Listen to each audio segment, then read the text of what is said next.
Sud Radio, le grand matin week-end. L'info Éco Plus. Didier Testo. Bonjour Didier.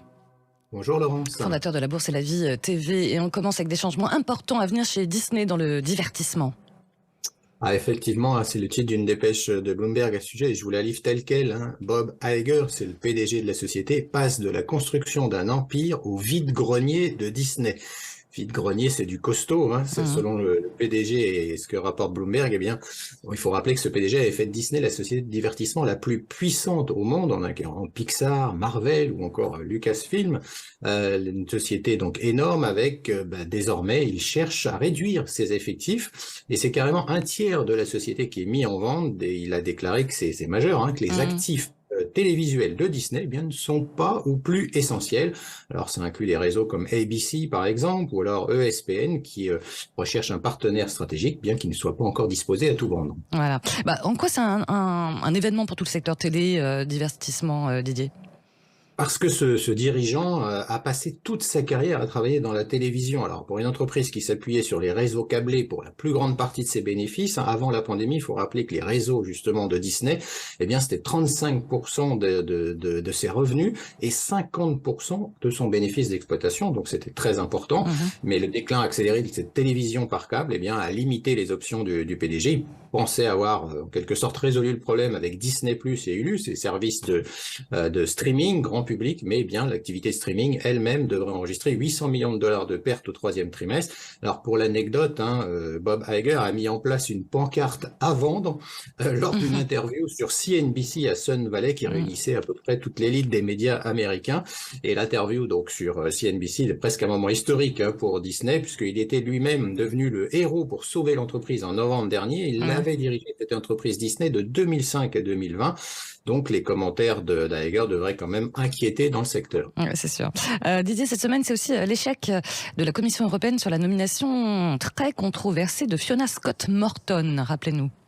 C'est vrai qu'on peut désormais appeler cette l'affaire Fiona Scott Morton, du nom de cette américaine que la Direction générale de la concurrence avait jugé bon de nommer comme chef économiste. En pleine chaleur estivale, cette nomination avait pu surprendre. Alors le CV de Madame Scott Morton était certes une brillante enseignante de Yale, responsable de la division antitrust du ministère de la Justice des États-Unis, mais elle se présentait comme consultante indépendante, mais surtout, elle avait conseillé les géants américains, Apple, Microsoft ou Amazon, donc faisant du lobbying au moment où justement l'Europe a dans le viseur leurs pratiques anticoncurrentielles. Ouais, et pourtant, des voix s'étaient quand même faites entendre contre cette nomination.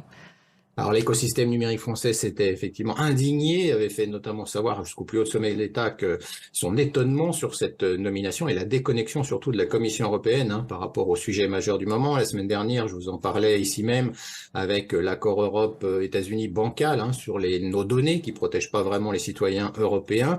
C'est donc un nouveau faux pas, une faute lourde on pourrait dire, à moins d'un an des élections européennes. Alors ça facilite l'euroscepticisme ou l'anti-américanisme, on peut le dire, mais sur le fond, la souveraineté numérique, c'est juste la clé dans la bataille qui se joue actuellement, pas seulement entre les USA et l'Europe, la Chine aussi a ses armes digitales, on pense à TikTok, et cette nomination, en ce moment, c'était vraiment semer le doute dans les esprits, c'était pas le moment, alors que les batailles sur l'intelligence artificielle, le cloud, le stockage dans les données, exigent que la Commission européenne et les États, dont la France, agissent pour la défense des citoyens européens. Voilà, il faut rappeler, je voudrais le dire à nos auditeurs, peut-être s'en souviennent plus, mais dans les années 60-70, ITT, le géant ITT américain, des spécialistes des réseaux téléphoniques, conglomérats dans l'hôtellerie, etc. Le démantèlement d'ITT avait pris 40 ans. Ah oui, quand même.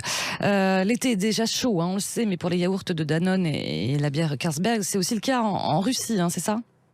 Clairement, avec un décret de Vladimir Poutine, que ce soit l'activité, la filiale de Danone ou celle de Carlsberg dans la bière, la gestion temporaire est terminée. C'est en quelque sorte une expropriation. La société avait essayé de tenter de quitter la Russie sans succès. L'identité du nouveau dirigeant, il s'agit tout simplement de Yakoub Zakriev, 32 ans, un inconnu complet dans le monde des affaires, mais il a un atout de poids. C'est tout simplement le neveu préféré de Ramzan Kadyrov, le fameux président Tianchen, trop fameux et fidèle de Vladimir Poutine. Il n'a jamais dirigé une entreprise, mais exproprié un groupe étranger de la sorte. Cela en dit long, plus long qu'un long discours sur la nature de ce régime. Voilà. Autre sujet, des nouvelles du chinois Evergrande dans l'immobilier, des nouvelles bonnes, pas bonnes ? Non, elles ne sont pas bonnes. Avec Mm. l'énorme passif, la diminution de trésorerie du groupe, eh bien, il y a des questions de viabilité sur son plan de restructuration de ses opérations. Selon plusieurs analystes, les états financiers fournissent peu de preuves que le groupe peut normaliser ses opérations. C'est ce qu'a déclaré notamment un analyste financier cité par l'agence Reuters. On avait évoqué la crise de liquidité des Evergrande en 2021. Visiblement, le sujet n'est pas encore résolu. Voilà. Et puisqu'on parle immobilier, parlons de l'immobilier aux États-Unis, sur l'immobilier commercial, là aussi, les perspectives plutôt sombres.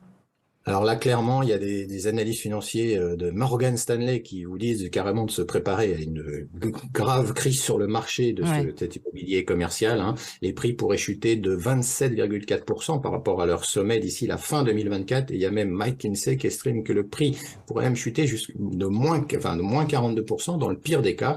C'est plutôt du lourd et c'est un vrai sujet puisque derrière cet immobilier commercial, il y a des financements et notamment un financement bancaire. Voilà, pas de trêve estivale pour l'actu éco. Merci beaucoup Didier Testo, fondateur de la Bourse et la Vie TV. Puis on vous retrouve bien sûr le week-end prochain. Merci. Merci Laurence. Au revoir.